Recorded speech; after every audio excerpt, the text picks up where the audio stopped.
প্ৰথমে পানীলাওৰ বাকলিখিনি গুচাই ল'লোঁ। এটা জোখত কাটি লৈছিলোঁ দেই বাকলিখিনি। এতিয়া দুটা পিঁয়াজ সমান জোখত কাটি ল'লোঁ।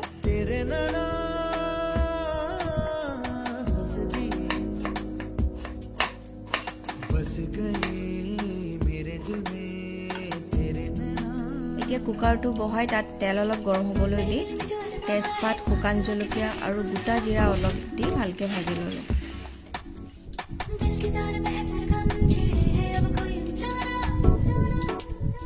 এতিয়া তাৰ ওপৰত পিঁয়াজ অকণ দি ভালকৈ পিঁয়াজখিনি ভাজি ল'লোঁ। পিঁয়াজ আৰু বিলাহী, পিঁয়াজখিনি অকণমান ভাজা হোৱাত সময় লাগে।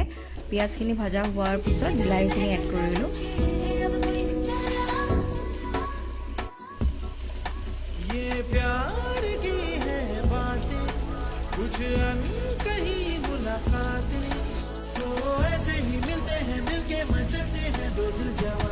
এতিয়া তাৰ ওপৰত লাওখিনি দিলোঁ। দি পিনে ভালকৈ অলপ লৰাই লৈ দালি অকণমান ধুই লৈ দিছিলোঁ, মচুৰ দালি। বুটৰ দালিটোও আপোনালোকে বনাব পাৰে। মচুৰ দালিখিনি দি লৈ পুনৰ ভাজি ল'লোঁ। তাৰ ওপৰত পানী অলপ দি হুইচেল মাৰিবলৈ থৈ দিলোঁ। এতিয়া পানীলাও বাকলিখিনি ফ্ৰাই কৰিলোঁ। এবাৰ ট্ৰাই কৰি চাবচোন, খাবলৈ বৰ জুতি লগা হয়।